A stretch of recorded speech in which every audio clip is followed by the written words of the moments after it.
Hey everybody, it's Matt and Dyan. Welcome back to OK Aussie. It is in Rewind. We are pulling back the mask of life as an autistic with Dyan. Welcome back to the channel. Of the autistic. That's me. We're talking too, about but me. It's you we're focusing on. Sorry. No, don't be sorry. It's actually going to be very interesting because it's been conversational lately, hasn't it? Yeah, and also this may help some of you out there understand me and also maybe understand yourself. Might be relatable if you're autistic. Maybe understand like where you've been, where you're going to.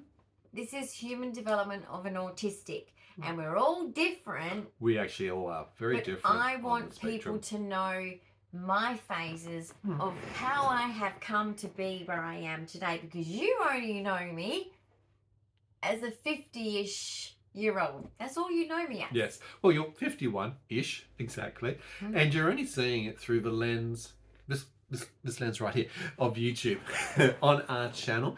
And it is a bit of a highlight. I'm tickling your chin. That's a bit weird. Giggle. It is a bit of a highlight reel. Why at the end. Weird? Because you're weird. Yes. But we know that is... Anyway, everybody knows you're weird. Weird in a nice sort of way, right? Yes. Yes. Now, I'm also your husband, carer, guardian. And I want to put that into context because we met, rewind it now. I was 17. And I was 21.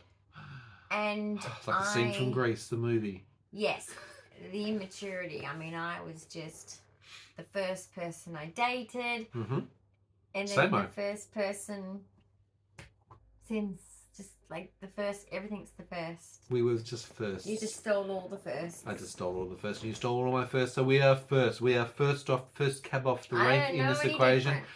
And that's actually very interesting because I don't know if life would have panned out in the same sort of way. Well, you actually taught me life. Yeah.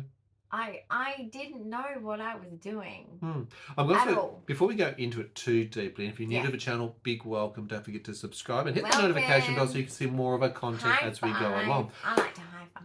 Dyan's not just autistic. She is ADHD, OCD. She has Tourette. She's got a range of neurological stuff going on with different types of seizures. Yes. She has got an umbrella diagnosis that has caused all of this, and that is a chromosomal genetic condition called 22q. I'm missing the full top name? arms of the 22nd I chromosome. don't know if you could actually call it the top arms. But they're like this. Are they really? Right? Like two chips. Two chips, yeah. That are bent. Right. And the tops of the chips are gone. Okay, so she has a micro deletion on the long arm. And took away a lot of DNA. Of the 22nd chromosome. That's the one that's right next to 21. Who are our friends, the Downs, Down syndrome. You are. My Down syndrome people are right next door to me. They are next door to you. High five. High fives to you, guys, indeed. Because I could have been you too. Exactly. And you could have been me. And there actually are a lot of crossovers and similarities with this. We have 23 pairs of chromosomes. In your case, you're missing 3 million DNA building blocks. You're missing 30 to 50 genes. And that creates about 185 clinical symptoms. I've got a big band-aid on at the moment too, actually. Clutch. Okay. You want to say the word again? Catch clamp. That's the word. You do sometimes struggle with language. That's autistic behaviours, but it's also neurological with aphasia. Now, we bring up the 22q because it is the causation for Dyan for GDD, global developmental delays, IDD, intellectual developmental delays, and of course, 30 to 40% of people with 22q will be autistic. 40 to 60% will have ADHD. Yeah. Okay, so these are the originators, genetic causations for Dyan in this case of her autism. And I got a lot. She's got a lot going on there. Now, with the clinical guidelines for 22q, the guidelines recommend having a guardian, particularly as you transition from childhood into adulthood, to help you navigate life, health systems, legal, financial matters, and all those sort of things. And I didn't get that, but you gave me that. You gave me that. So today's rewind is to take away the masking of what females do very well with autism. Yes. And to have a look at you specifically. We get told how to act. So if you're doing it wrong, trust me, there is an auntie or your mother or someone who will correct you. Yep. train you even on how to do the ups and the downs of the speaking. And then luckily for me, I went into performing arts because my nana is a dance teacher. So I wanted to be a dancer. I sat there as a 3-year-old at Denmark, and then we used to have annual concerts. That's a small little country town down south of Western Australia. And my nana was doing Singing in the Rain. Beautifully, like what's that beautiful lady? What's her name? Who are we talking about specifically? The dancer with Fred Astaire. Ginger Rogers. Yeah. Right. She is that level. Okay. She is a performer. Very high performer. Mm-hmm. And anyway, my pa said, "Do you want to be like your nana and dance?" I was 3 and I went. You didn't and I never looked back because you're selectively mute. That's why I'm shaking until my head. 11 years of age. That's why you did the nodding side. I wanted to clarify Isn't your nana dancing beautifully? Yeah. See, this is again the selective mute. You're able to communicate that as cool, but not actually using words. Extremely shy. That's the 70s. You had no words, but you were extremely shy. I get that. But they didn't understand autism back then, did they? No. I don't think they understand autism today. One auntie really tried to get the words out. Yeah. Sorry, Auntie Veronica. I love you so much. And I love you for trying. Now, we define your autism as classic autism. There are lots of different labels that get thrown around, but you're very classically orientated with your formation of autism. It is a spectrum. There are different levels. These days, we talk more about support levels or support needs, and you are actually high support needs. Correct. Always have been high support needs at the end of the day. Yes. Absolutely. It is just I'm in the wrong generation, and for us, they knew that I had IDD and GDD. They knew I had special needs. Delays, they knew I was like having problems, but they put it down to premature birth, traumatic birth, issues at birth, blah blah blah. Which are all there because you were born in the NICU, weren't you? Because that's common for twin tube cures to be born. If they're born at all, a lot don't actually get to that phase. Correct. So there's mortality around that, and it is a neurodevelopmental condition, 22q. Just as much as autism and ADHD and Tourette's are all under the category and umbrella of neurodevelopmental. Bingo. I have a lot of developmental problems physically and mentally is basically how we can sum that up. I've looked at the books. She's actually looked at thousands of books. She never stopped reading. You had so many books reading there. You were just reading those books. Yeah, I had to ask the library lady. I said, "Look, get me some more books." I know it's 6 max. But I'm asking to take out, But I'm like counting them up. I'm like, 8. She's like, "Look, you can take 10. Is this like you're negotiating? You can take 10. And then I counted them out, and I went, "Oh, there's 10." She smiled. I'm like, She knew. She knew. I just didn't. Okay, so guys, you negotiated on how many books you can get out. This was like when I'm 21. Yeah. And I was not the same person as you're looking at now 30 years ago. Let's talk about that because I think that's really the context of today's video. Like I said, we are rewinding it back. We are, like the old VHS and beta record tapes, we're going to rewind before you... It's bearing all. Oh my vulnerability is just de-shredding. De-skin. I don't know. That's gross. You're shredding? You're de-skinning? That's gross. Okay. Don't even... What analogy were you trying to come up with just then? I don't know how to do analogies, okay? Analogies? I'm trying to be normal and I fail. Let's not point it out to the people. Thank you. Move on. Move on. Or exit stage left. That way. For dyslexia never works on that one, does she? That way. And we'll go that way for stage left. Thank you very much, Lee. Carry on. Okay, carrying on. Meeting you... And this is 34, yes, give me your 34 years in rewind. I've given him permission to be honest. Go for it. Oh boy, was that insightful. What did I get myself into with this one? No. You chose me. I had no intention of a dude. I was happy dancing and working and living that. Hanging out with my mates. And you know what? Was I. I was happy. Oh, there you go. And then I saw you in the distance. That's before you hit my car. Oh. I saw you in the car park at a distance. You invite me to McDonald's, should you? She actually hit my car. So classy. She actually drove into the back of my car. You were meant to go. No. A stop sign means stop your wheels. I shouldn't have been driving. She shouldn't have been. We've changed the laws in Australia and... For autistics. 3 times I failed my license. And a short skirt does not help you get a license. Well, I got my license on that day. But yeah. So maybe it did. Coincidence. No. I think it's failing so many times. I mean, the first failure was pretty significant. I was driving on the wrong side of the road. Left. I just talked about left and right stage Shouldn't left. have been driving. I drove home. If you're getting an international driver's license, no, they gave me my license. They gave it to me. And bottom, and you know what I did? Cornflakes pack. You know what I did within the first month? Yeah, what'd you do? I was coming home from my dance teacher south of Perth to north of Perth. Yep, just straight down the road. Not hard. Not hard. Straight. You follow the freaking freeway one direction from south to north. So why did you end up over there? That are huge. They're very big. Perth is small. It is. Especially back then. But anyway, where did I go? Kalgoorlie. East. Kalamunda. Yeah, she kept going. Any further, she would have been in Sydney. This is why she has no sense of direction. With my headlights off. At night time. It's just, guys, don't drive if you're autistic. And you're not feeling confident. Be honest. And you don't have the skill sets. Be honest. I know you want to be normal. Give yourself time. I know you want to be normal. Yep. I've cried about not being normal. It's okay. But please, don't do it. Look what happened to me. Not less. It's all right. There are a lot of things, and I think this is... Well, let's actually extract that because that's part of the conversation. So much trauma. Trust me, being in the car with you driving is actually trauma. Actually, being in the car in front of you driving, probably a little bit more traumatic. Let's just forget about it. She brings up a very valid point about, and this is what the conversation is being classic autism, coping in life. With? Come on, get to the point. First of all, we're focusing on the driving. I'm still not getting off that topic. You're still not over the driving? No, and navigation that was my skills. Success story. But you shouldn't have been driving. That's my success story. Let you drive? The West Australian Department of Transportation.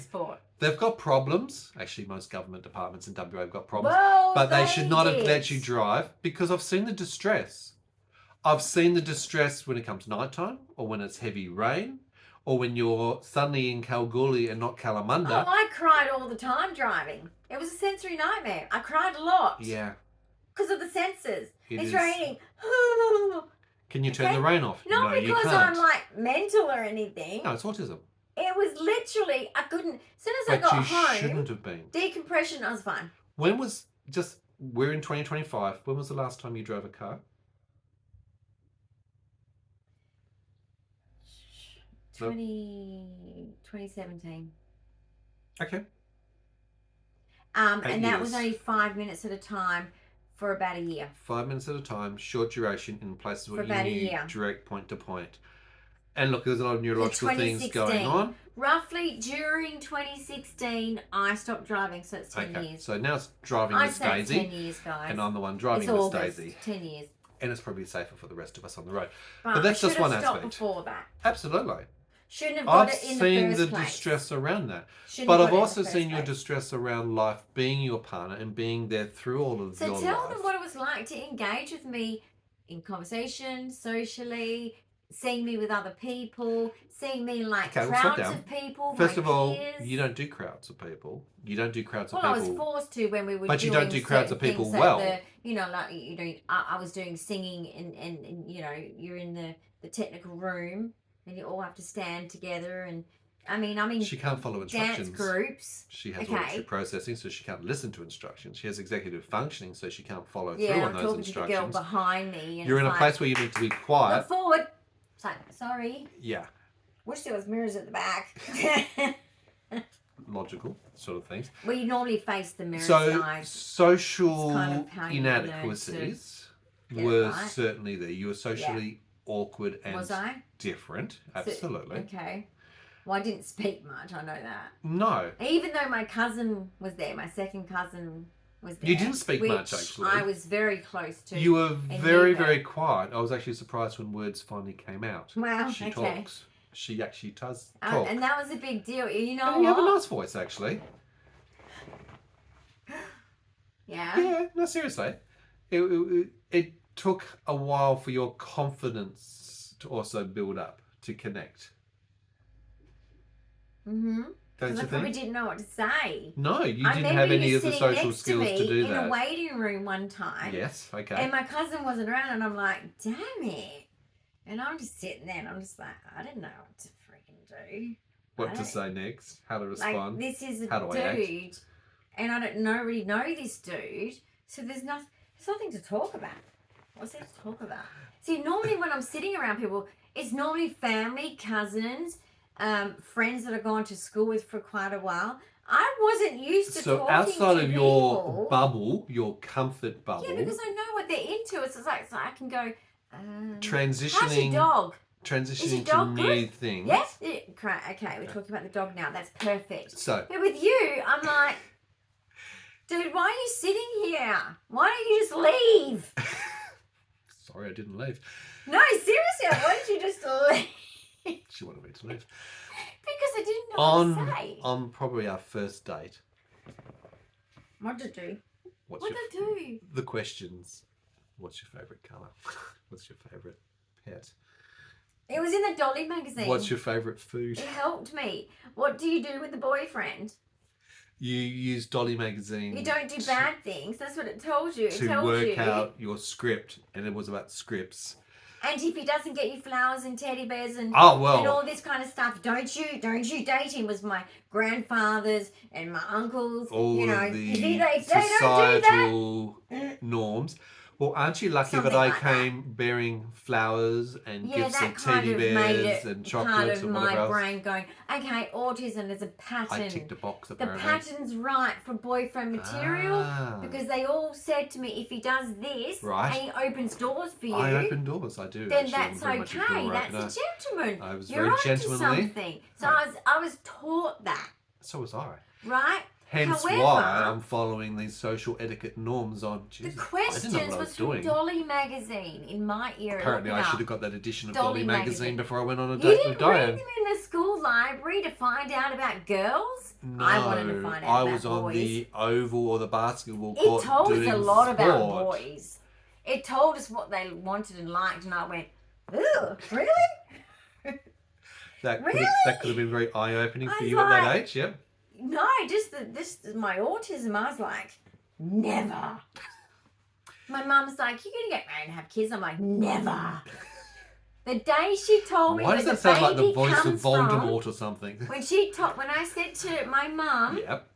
Okay, I think I was about 12. I'm like, does it hurt? She's like, yes, it does a lot. Don't tell honestly. A lot. No, but my mum was like, use the proper word. Okay, we use vagina. Okay. We don't use anything else. Yep. I'm like, Mum, ugh. Can we use something a little bit of a code word? At 12, you've only just started to learn to talk. You're piecing. Hey, I had to use that word like straight away. She was using simple language, not complicated language and sentences. For bathing, which I had to be bathed longer than my brother guys because I'm autistic. Yeah. Okay, so I didn't self-bathe at the same age others did, right? I was on my mum's hip until 10. True. But basically, and you were small for your size. I had to use the full terminology, but basically it was limited language in that way, and it was prompting words. See, I was tricked. So. I was tricked. Yep.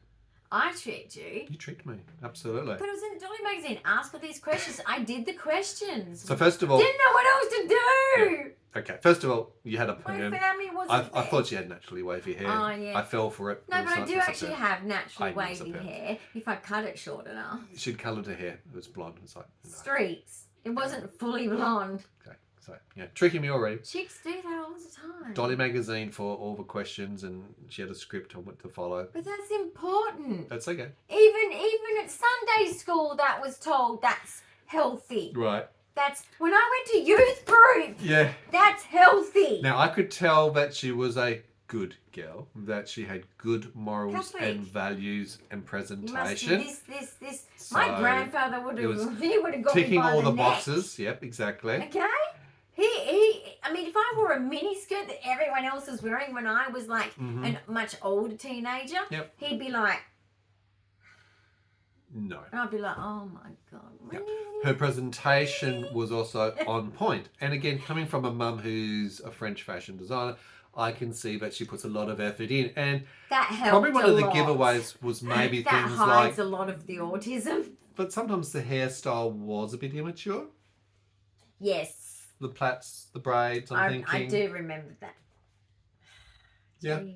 But I still do it. I certainly discovered that pink was her favourite colour then, and I've learned I don't care. that hasn't changed. Really? Pink and glitter. If I like pigtails tomorrow or the next day. No issue whatsoever on that. Exactly. Exactly.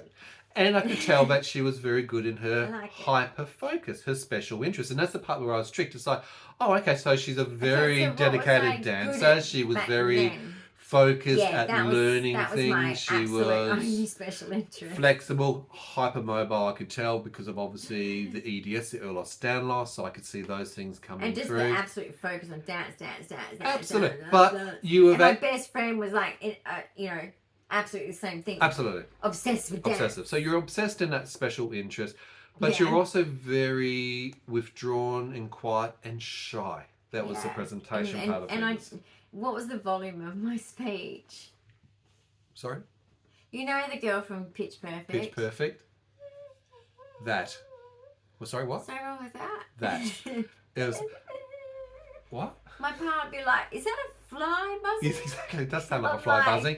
Pa, is there a volume? You can hear me. Turn up the dial. But no, my pa did it. I just wanted to hear that squeaky voice again. So, and here, coming from a boy who is also autistic, I didn't speak socially awkward, not into dating at that age, hyper-focused in learning everything I could possibly learn about everything. I was at university, double degrees, things like that.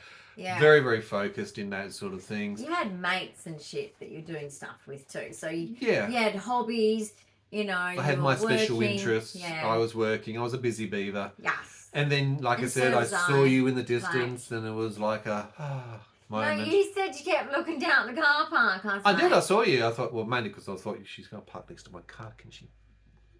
Oh. No, it wasn't that bad. Mine was a Toyota. What was yours? Because Toyota's the best. Mine was did I have the Jackaroo back then? Yeah. The Holden Jackaroo, didn't I? Yeah. Yeah, not as good as the Toyota. Excuse me, it was an outdoor four-wheel drive. Any mechanic out there knows what or mechanical Holden engineer, Jackaroos are terrible, but that's another story. My grandfather told me. So moving beyond when we first met and obviously noticing the autism behaviours, but I didn't have a label for it at that point in time for Dyan or myself. Medication for you, ma'am. So I knew though that there was the similarities. We were quiet, we were socially withdrawn people, we were hyper focused, full on in whatever we did, good presentation and grooming, good manners, those sort of things. Well, we come from privileged families. We come from families that are very educated, very, comfortable, well off. Yeah. So we were raised with a high standard of etiquette without our choice. That was how we were raised, and we just went along with it because that's just what we believe in. Absolutely. How were you? What I wanted to ask was, how did you see me when I was engaging with others? When, I'm engaging with my cousin and friends and groups of people and navigating that, especially when you got the girl world, you've got the bitches and then you've got the nice girls. Yeah. How did you see me? Especially this is like, guys, this is like teens, 17, 18, 19. Some people were 20, 21, 22. So you got like young people and female world at that age groups. There's the bitches and there's the nice girls. Exactly. And that was very easily identifiable in those days. And what do autistics struggle with? Yeah, exactly. People who are manipulative. But did you see anything? Because I can't really remember. Like I said, and this comes back to your personality. As I said, you were the quiet, shy girl, but then you were also animated and eyes were alight and again around special interest and fun. What do I call it? Like fucking shit up. Like if there was like nothing going on and we were all just sitting around, I was like, I'd find something to do. I'm like, right, let's forward roll down the hallway all in a row until we get the teacher's attention. So you're starting to get the attention. Just to come on. Let's just lighten up the place because sitting here and just being bored, I can't do it. I can't do it. And that's the ADHD in me. Correct. But I would whisper it to someone and I could only carry things out with the assistance of someone else because there's my secret way of being guided. Yeah. So I'd go up to my cousin Renee or whatever and I'd say, hey, do you want to do this? Like, let's see if we can get everyone to do it. So that she would actually do that. Because I didn't know how to lead. Yep. I was definitely not. It wasn't by choice that I didn't lead. I didn't know how. You didn't know how to. You're socially awkward in when I learned directing. how, in the future I did. Correct. And I think you were looking for direction. And like I said... Yeah, I did used to look for direction. You were looking for direction. And that's where I think you looked to me for direction. And I took that role naturally. Yes. How were you when I first asked you out? Because that happened fairly quickly. Well, I felt very, very anxious and was going to say no only on the basis of my concern of my abilities. I felt and knew that I just didn't have really the ability to possibly actually carry out that adult thing yet. And it's funny because I didn't in feel reflection, ready. Even though I was a few years older than you, and look, boys normally mature 2 to 3 years so they're immature. later. So they need to be older. As an they autistic boy, same as an autistic girl, we're still even more socially immature, even more Come so. on. So we certainly knew that. And I guess that's why it clicked. I think that's why you felt awkward. I also thought, there's no way, there's no chance. There's like, should I or shouldn't I? And it was just like, well, if you don't ask, you don't know. Yeah, find that would be an awkward position to be in. It was nice to see that you accepted, and then obviously the anxiety, anticipation on the first date. Did you have anxiety and anticipation around No, because in my religion we don't ask. It's the boy that asks you. You never. I would never ask someone, even as a grown woman, like if I was older and not 17 even, I would not ask a man that. Like that's just not in my, it's just my raising. Okay. And it's something that I kind of agree with. I'm not opposed to it, right? No. But I guess you're never prepared for it because the person doing it doesn't want to give that away. For sure. Because, they're trying to just do it in a nice way. But I was very surprised because I had so many people want to go out with me from my age group from school, and I was like, you're my age, and I kind of see you as a friend because you grow up with them. So I was like, and we were foundation students at my school, meaning we were the oldest the whole way through. So I just saw all of my school friends that were male I got on well with, but never would I date them. Like, they were all my friends. Even as an adult later on, if I saw them in the wild, it's like, oh, yeah, I do. But I would never date guys I went to school with. And this is the thing too, I wasn't a dater, so I wasn't out dating for years and doing those sort of things myself either. And I had friends saying, I want to set you up, and I just went, no. So I never used to go out with my friends to pubs and that, even though, in those days, guys, yes, you're meant to be 18, but as you can imagine, there was sometimes the sneaking into the pubs, and then majority of the time was house parties. Okay? And I just didn't go to any of those things. Yeah, same. So I didn't have to deal, luckily, with being set up, I guess. So I didn't have exposure after school. So we both didn't have the exposure. Except for the guy at work that gave me a Valentine's Day card. But your secret admirer... that was awful. The whole day I'm like, who is the dude at this place? Or who is a customer that... Nah. Can someone walk me to my car?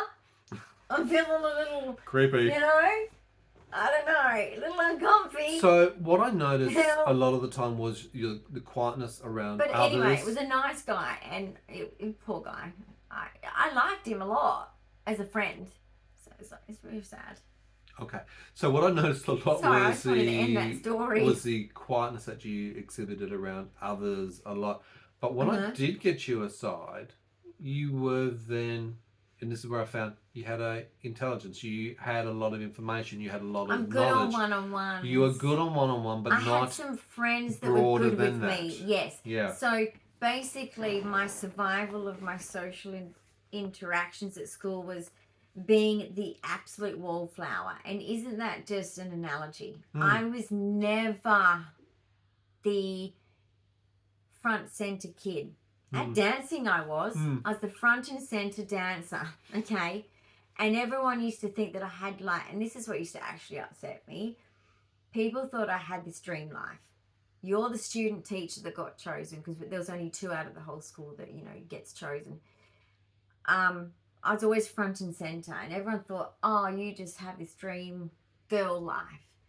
And I didn't. No, it was a facade, wasn't it? Because yes, dance makes me happy, but not, and of course being front and center, because I feel like I've earned that for myself. It's not a competition towards others. It's about me just working hard because I wanted it for my future, which is why it's so heartbreaking. It wasn't. Hence why you might see on my channel some dancing stuff that, I've basically shown that passion because it was meant to be my life. And it got from 3 taken years away of age, from me for 22 years. You studied that because of your disability. Yeah. So basically that was where my strengths were, because as an autistic, you don't have to have socialization with the girls to fit in. You just have to be one of the best dancers, right? And boy, was I one of the best dancers, thank goodness, because luckily I had my nanas, I had that influence. It's in my blood. And basically, I worked hard with my hyperfocus. Hyperfocus, first and foremost. And that you don't have to interact with people. Hyperflexibility. You're focusing on dancing. Ehlers-Danlos, so that made you natural to that. You therefore maintained very thin body shape, which is a natural for dancing. Yeah. You were small in stature because of your genetic conditions, so that puts you naturally in front of your cohort because of literally the leveling of size. So the smallest person goes at the front, because if you put it at the back, no one can see you. So there is a rationale to those sort of things as well. And basically it made me sad because at school I was not the front and centre kid. No, you're not an academic. I was bullied by even my friends. Even the friends that, look, one-on-one, they were beautiful to me. We had wonderful sleepovers. We had so much fun. Even there was a time there where I used to pull a group of people together because I was one of those people that could make everyone get along. Exactly. I had that you knack. had talent, yeah. When I was, this was when I was, pretty much 13, right? When I was really coming out of my shell. And really just, even though I got a lot of bullying because of how I must have come across being autistic, it was a time when I really let myself out. Because I did get a lot that wanted to appreciate it. So my sleepovers were epic. So I'm going to, rather than letting ADHD go off another tangent, I'm going to reel you back in. Go for it. And particularly on the tangent of what you've just said about bullying and what behaviours along the way really came through as the impacts of having classic autism and the struggles that you had as a person with autism, first in a partnership, developmental, as a parent, having our own 2 children who are both also neurodivergent, and the differences around those two. But I'm focusing only on you in this instance here, and I think, and this is because, like I said, we're doing a rewind here. You're seeing Dyan as a 51-year-old, a person who neurocognitively really is the maturity of an 18-year-old. She, in her hyperfocus, like I said, she could go to university and she could lecture in certain subjects. She knows the information by rote. She can quote the citations of the authors and has that incredible hyperfixation of knowledge around certain topics. But I can she tie her own shoelace? No. No, she can't. Can she drive a car? No. Oh, can I not drop something? Dyspraxia. Like, can I have a day where I don't drop things at least 3 times? Or trip over your own feet. Can I have a day where I don't stumble over my words? Exactly, aphasia. Or get upset because I don't understand why there's mean people in the world. Correct. And I'm 51 and I'm still crying. Why are people mean? Why would they want to be mean? Sure. I have pathological naivety, and to live with that at 51 when I have other understandings, it's such a conflict. It is a conflict. And it's so difficult to live like contrasting, this. Because I'm just begging everyone, no, I don't understand. I remember, and this happened for many years, when I'm away at work, where Dyan would phone me up in tears. Not coping. Got to the point where I'd be phoning her the entire trip, driving into work, and in the entire trip driving home from work, guiding me through during lunch whatever breaks or whatever the situation was. Talk about that. What were those calls about? It was really about social story, explanations. I was sensory overloaded, and yet the adult expectations were on me because I was, late diagnosed. So even after diagnosis, it's too late. I've got 2 kids. I'm meant to be an adult. Autism wasn't trendy. No. And here I am. Everything's slowly working now that I know I'm autistic because the antidotes are working. Yep. Because getting the right therapy for the right problem does help. Really kind of changes things. So basically, I didn't know what to do in those situations. I needed people to actually be with me to guide me through them, and I didn't have that. Yep. And so you were the only thing. And if I'm not in situ, then it is stressful because you're trying to, just like tying shoelaces, you're trying to work that out by your own. I mean, I'm getting it wrong. And that amplifies. That becomes the stress. It might become into a meltdown. It doesn't lead anywhere good, and it's certainly not resolving the problem or getting onto positive things. So that's where you're reaching out, and that's why we spend so much time on a regular basis just trying to, I guess, problem solve or social story our way through situations, and particularly interactions. I noticed as well. Yeah. You found it very hard throughout all of these years. When we had couples that we're friends with. Friendships, interactions, particularly with, like you say, the one-on-one friends that you might have along the time. Those friendships don't last. What about the ones peter out? What about the ones where I was being bullied, even at the age of late 30s? What about that one? Well, you tell us about that one because it's very noticeable at the end of the day from my perspective. I just thought I'd check with you in case you want a way of explaining it. No, I don't think there's a way of explaining it. I sometimes get it wrong, so I'm checking that. Yeah. Okay, so if you trust, I'll get it right.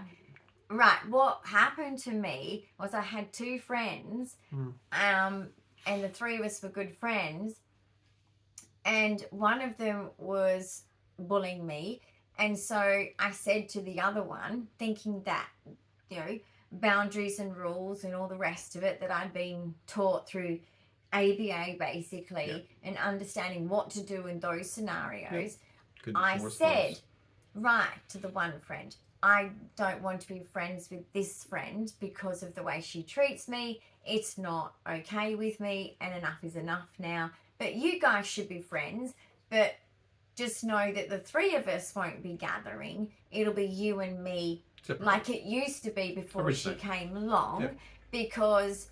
And I don't want to hurt her feelings, so don't say anything. Kind and considerate. I just want to separate myself because I don't align myself with what boundaries and self-protection into and what she's like. I want to just be your friend, because this was the first friend that I made before those people came along. They were her friends in my eyes. So I was trying to set my boundary. And anyway, things went nasty. And it wasn't accepted, and things were then turned on to me, so I thought whatever, but I was so upset and didn't want to let go of the concept of having a friend that I sat there begging them to be my friend. And I was in my late 30s, and people would say to me, oh, you're stupid, you have low self-esteem, blah blah blah. No.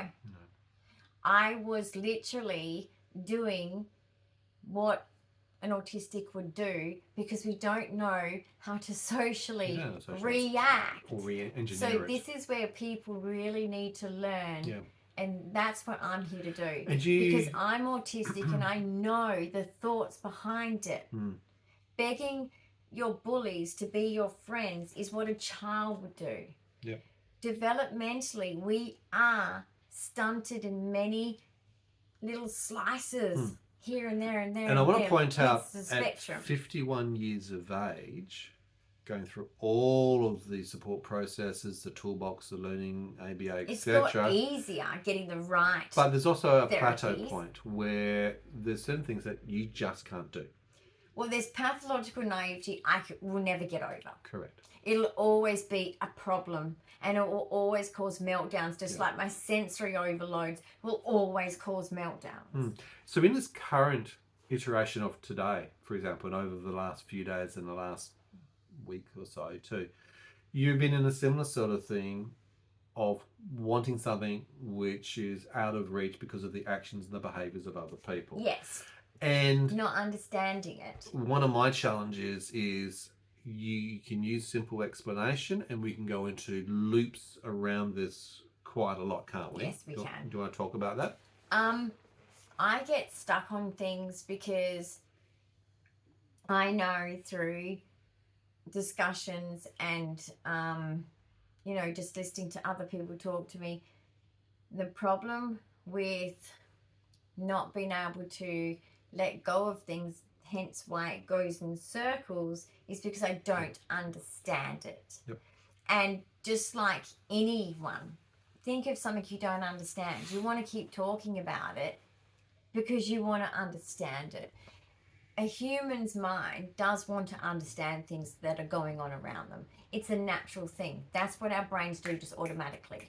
And so when you don't understand something because you have a neurodevelopmental disorder, it's a disorder, it's a disability, it is a problem. And I'm tired of the glorification of autism. I'm tired of the romanticism of autism. I'm tired of it being put on a pedestal as if it's a badge of honor all of the time. It's sometimes a bundle of shit. Yeah, it can sometimes It is a bundle of hell on earth. And it can be a disability it is full in of some of those moments. rejection and hurt and pain because of our pathological naivety. Inabilities, yeah. And I will never understand why I can't talk to certain people, why I can't just have a conversation in an adult-to-adult way. I will never understand why people turn bad or evil or be mean. I will never understand that. Let me interject. And it causes more pain for someone like me. So let me interject for a moment, because this also thing, Dyan is pure of heart, okay? Angelic in soul. Wears her heart on her sleeve, but is also rule orientated and focused. And when things deviate from rules, when things are broken, and if they're done maliciously or with intent, where it's done in a way, I go based on what I've heard, what I've seen, but and I don't understand why. You can't transcend. This way. You can't transcend it's through fixed, guys. lies. I can't do anything about it. And manipulation. So just because someone can smile at you and say in a positive voice, bullshit, it's still bullshit. I'm sorry, I'm just going to actually paint it in that sort of regards. I don't see it that way. No, because you don't. And that's hear where the tone, I get understand hurt the innuendo, over and over. And you do take things literally, and like I said, you follow very strict rules, because it's also the way of coping. It's a bit like why so many autistics go into study things like psychology, like you did. So you're learning social behavior and how human beings interact and how to manage that. So you have done that for all your life, and it's a hyperfixation of a special interest for you to try and cope. And the funny thing is, you've got the paradigms of the rules down perfectly well. You know the DSM back to front. You can diagnose and do all that. But can you apply? Some of those things to yourself? Not to myself. No. I'm a great guide. You're a great guide. Of theory and theory of mind. Yep. But when it comes to the practical natural understanding and real world implications, no, I'm a science robot, basically.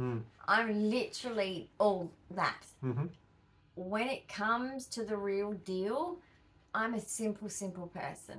Yeah. So we come back to that tying of shoelace analogy I'm a in this example. pathologically naive person. Yeah. I'm like as if I've been tucked in a small country town where everyone is loyal and honest, innocent, and wants to be pure a co-op. heart, a Puritan. That's how I see the world. Yeah. And you know what? You can, someone can be, really bad to me and I won't notice. No. I can't count how many times someone has said to me, don't you get it? I don't like you. And I'm like, oh, sorry. No, I missed that cue. I didn't understand that. Why should that be the case? And I kind of walk away, or I get away from that, person, situation, whatever. And I'm like, I can't read things. Yeah. So I should have never been left alone. Correct.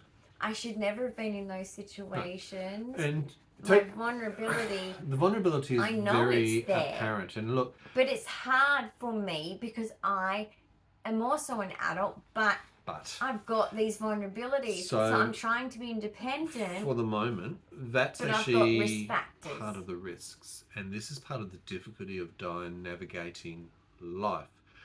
To be able to have our own voice and be part of something. I'll never be able to do it alone. When, look, it's allowances and accommodations for the disability, and the real world doesn't actually make those. I mean, look at the medical and health system. I'm having to engage with the directors of a hospital to actually refocus them to actually take on board accommodations for what autism and communication and those sort of things are. That's just one aspect of the engagement. Australia's not good with the autism. No, but then it's a discrimination to the disability if you go, well, there's no voice if you make someone do something which they're not capable of doing, then you're discriminating against that person. Well, it's abuse. You've got in psychiatry. In psychiatry, if you can't developmentally do it, and the person is punishing you for not doing that developmental level, that is abuse. 100%. That is a theory. That is a fact, and that is the law. Sure. So this is also why one of the ruminations of cyclical thoughts, apart from trying to deal with processes of other people doing things badly, and it's a tangent of that, one of those things at the moment is what happens if I get hit by a bus tomorrow and I'm no longer here? Who's here to look after Duncan? Remember, she is an orphan. There is no family and supports,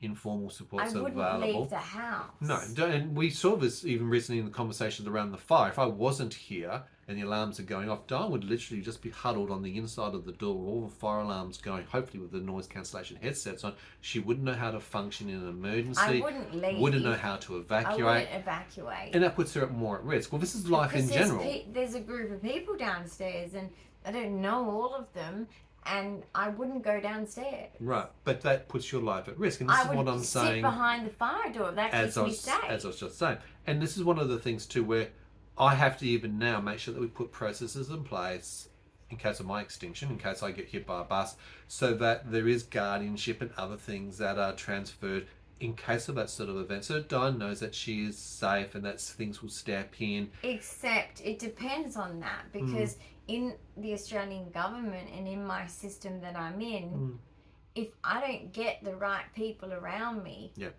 it can go really bad. So that has ramifications, doesn't it? It can go really okay. Yep.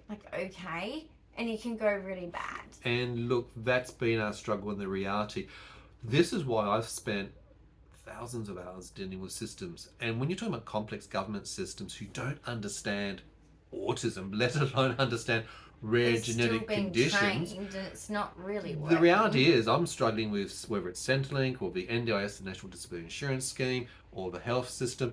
These are things that you're not able to navigate. In fact, as an autistic, you absconded and went away from. Well, I get because overwhelmed. They cause pain. It's overwhelming. I get overwhelmed. It's stressful. And I get so stressed, I can't fill out the forms. Yeah. I can't answer the questions properly. Yeah. I get so stressed out and overwhelmed about it that it paralyzes me, and I don't know, what to do except for ask the people there, and then they tell you to go off and do it yourself. It's the same thing as that movie, Please Stand By. Yeah, that is exactly how we are. You put us on our own. Yep.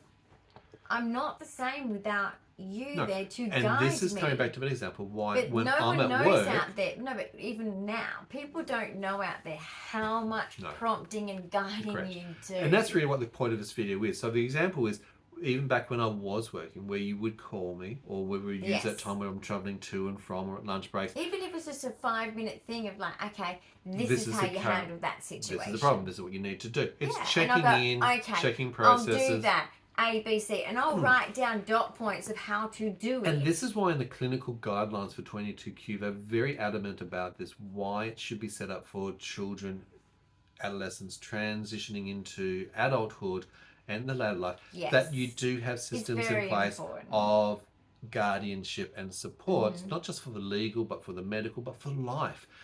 Now that also transcends not just 22Q, but there's vulnerabilities of people with people like autism or other pathological naiveties as well, so many, intellectual developmental delays, aspects of your life that can be, you can be abused in many ways.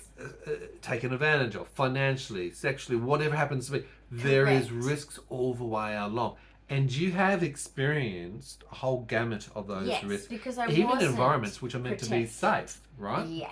Okay, that's not good enough at all. And the Australian Because government the needs to government improve a isn't. heck of a lot. And this is the thing. I mean, if you look at, you know, I've done a social study of comparing my life to people out there with my autism needs, even though there's a lot of people that get me wrong, I believe. At face value. But that's okay. I'm not sort of like famous, and people haven't been, you know, like I haven't been put, and that's not, it's not about fame, but I'm saying like people don't know my story, so to speak, right? My long sort of story, and told in the right way through a documentary per se, right? So basically, you know, I have had so much needs that are high needs that has never been understood because of my generation, number one. And number two,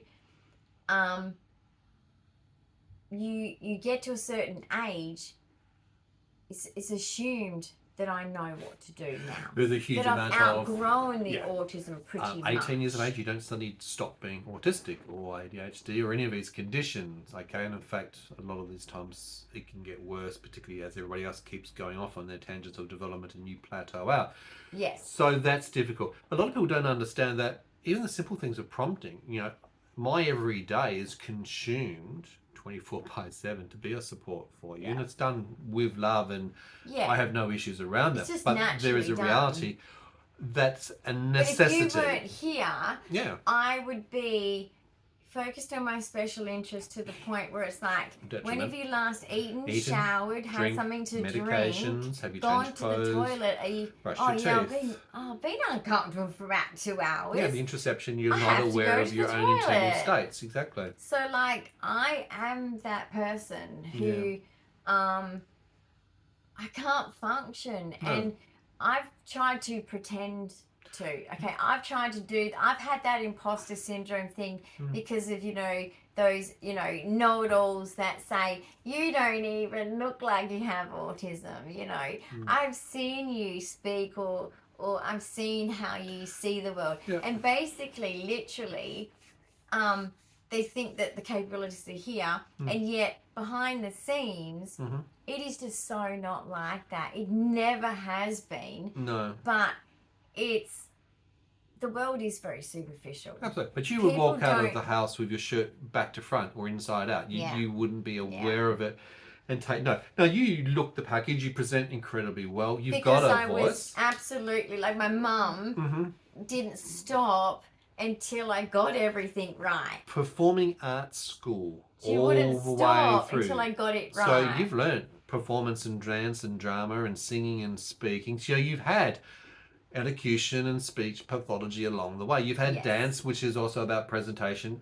You've got a mum who's got a French fashion designer who's instructed you and given you guidance on how to dress and how to wear. This matches that. So this matches this. These colours go together. These patterns go well together. This thing, and it's pretty handy. It pisses me off also in the Australian health system too, because they'll see a female who's had a shower that day, who's dressed lovely, brushes her hair, and they go, oh, well, you must be okay. Now, for the hundreds of different invisible, hidden disabilities and conditions that you can't see unless you've got your x-ray vision eyes on, I've taken 34 years to know the nuances. I know when your little thing here furrows just even slightly that you're in pain, and you go, why are you offering me Panadol?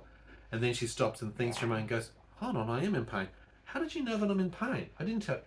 Darling, I know your body more than you know and I can't your tell body. When you're in pain. Just as much as the predictability. I can't tell when he's in pain. Some people will go this even with like the so seizures and other things. We've got predictability models in place because Dyan's not going to be always able to tell me in time to say, hey, this is going to happen. We use a lot of other information and data inputs to say this is likely to happen and when. And look, our predictability model is incredibly accurate. Thank God for that, because it helps me to be able to plan, manage, and support you. Well, you've had to play that role, like I guess compared to maybe a normal couple with my other physical disabilities, you would have a different experience because I probably would be more capable of handling a lot more of it myself. Sure. And you'd be like, oh, okay, like, you know, because you don't have autism, you can just work with support workers, random people. I can't work with random people. Can't work with random people. And I'll tell you what, I'll tell you now, the proof's in the pudding. Look at all of the vloggers, look at all of the people, like, you know, from Love on the Spectrum, look at all of the people. Who are their carers? All of them are family or family friends. I'm sorry, you never see paid ones because it never works for us. We are so, and it is for the long kind term. of a big sign of autism because if you can just immerse easily with strangers, autistics can't do that. We can't. It takes a lot of like special kind of slow, clever, or very special people like Tony Atwood says that there's a small group of cohort of people that are very good to fit with us. 100%. Look, now look, I know you're a cat person as an example. Oh yes. You've had cats your entire life. But I've also noticed that you have been easily set off by little Max. He's a little bit of a handful sometimes. He's in his teenage years right now. I'd say more in his toddler years and going on his terrible threes. I think it's teenage years because he's getting a bit like back chat to me in the cat way. He can trigger you into distress on the cusp of meltdowns. He puts me into sensory overload because, you know, he'll run around and like play with things that are just like I have to keep correcting them because of my OCD, so then that will set me off.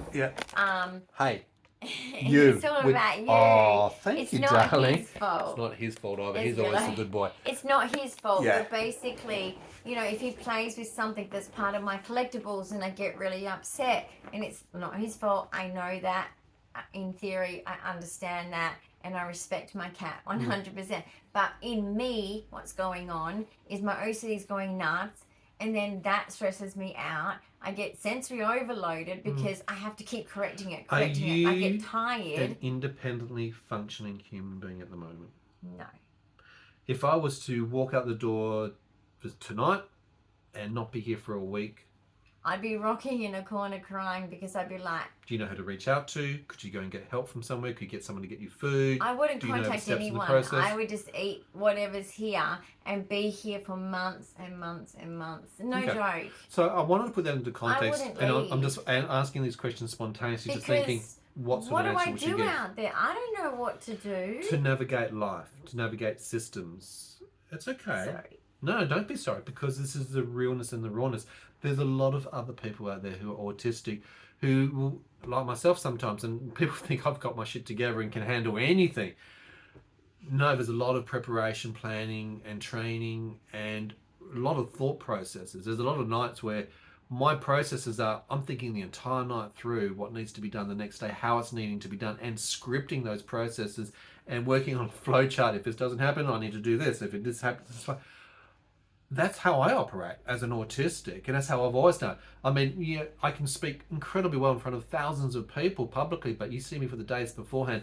Again, I'm having to go through so much rehearsal processes in my mind. People don't see that. People don't know the stress or the strain that I am actually going through, or sometimes even the fears or the concerns. I'll put on an outward show of strength and competency, but shit, I don't know if I got my shit together sometimes. You know what I mean? And a lot of autistics are also like that. They're trying to get through in life, but they might need high support needs to I'm 51, and the older you get, the more people get, like, I get punished. Yeah. Because I'm 51 and more is expected of me. You're just meant to be able to get your shit together and get it done. But I'm 18 still. But yet, and sometimes we'll say she's 8. Will blame me for being 51 and no, you know what you're doing, you understand. And I should just read between the lines or whatever else, and I can't. You can't. And you can't read between the lines. It's a painful place to be. Yeah, you take things literally. Everything's literal, and I don't understand when things are said, if things change. I'm still like that at 51. It's not going to change. And look, I don't think people along the way have understood that. Even our family, even our own children, even the people around us or workplaces. My children even people on YouTube see us. My children outgrew me. That's so common for autistics. Too. Absolutely. Is my children outgrew me. They keep going up on this trajectory, and you flatlined, and sometimes you go down. But of course, I know they miss me and I miss them. Of course. But to be honest, and this is why I want people to really rethink that, whether this love on the spectrum and all of these other things that have brought awareness to autism, has it really? Or is it just done it for those people that are on it? And what changes have been made? Hang on, I'm not knocking the people that are on it. But what I am knocking is, are we really putting that to the same people, which are also the same people in the real world? Are we really helping them? Is the transference there? What real changes No, have there's been no implemented today? transference there. I don't feel like anyone's giving me the absolute respect as an autistic, rather than a failing neurotypical, which I'm not a neurotypical. As an example, Dyan, just for a couple of minutes if I may. So we don't all get that privilege. No. And I want that to be known, because I want to speak to the ones that aren't privileged. Correct. For the ones who are privileged, I'm happy for you. Absolutely. I want you guys to also speak for us continually, who are not privileged, who are not in that category, who don't have those and opportunities, who have everyone all the around supports us around. being angry because you're 51. Yeah. You should act this way. Now, the context, just briefly, in the Australian system, Australian government only this year, 2025, are working on a working document to be able to help those with autism in the community, in workplaces, in healthcare, education, in society.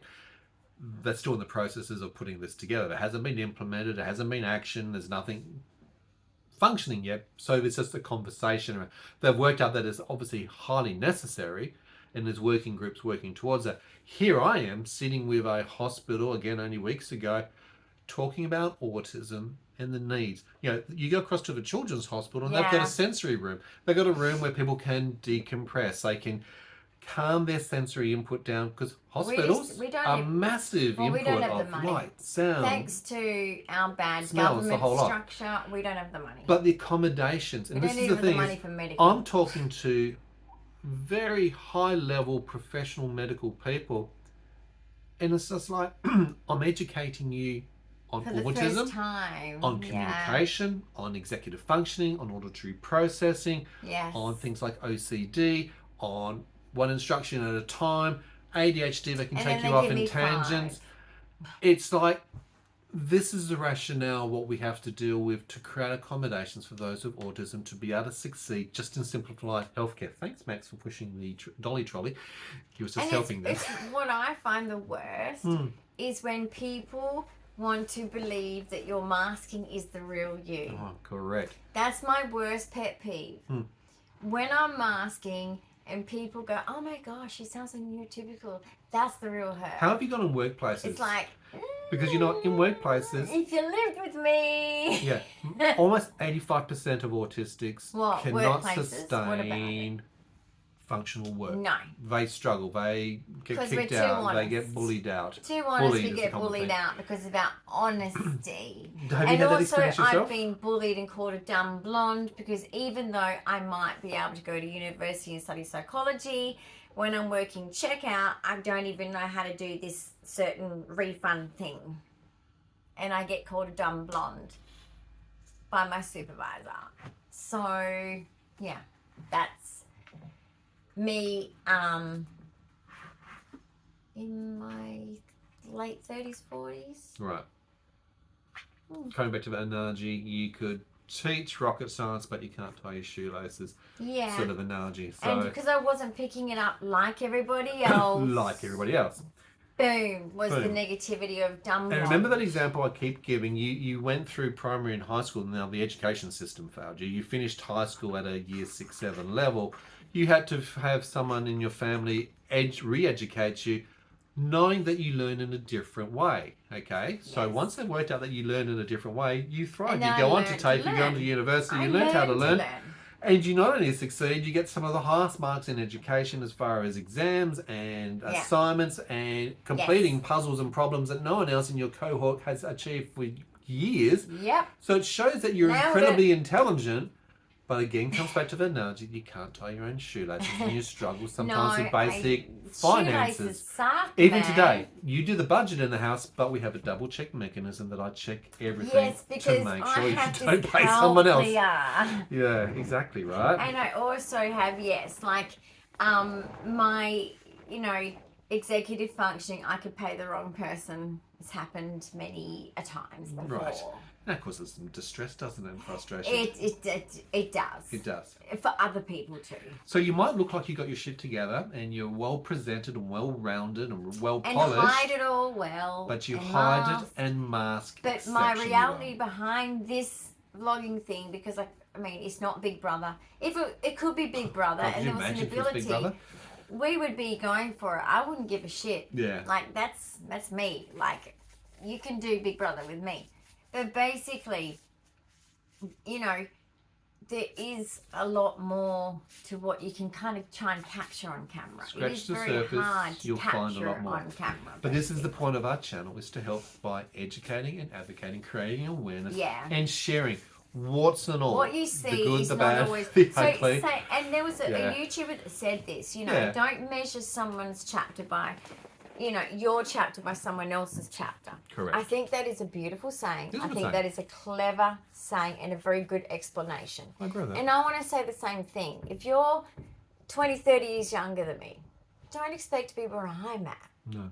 We're all uniquely different. If you're 20 years older than me, 10 years older than me, you're going to be a little bit further and I'm going to get there. Yeah.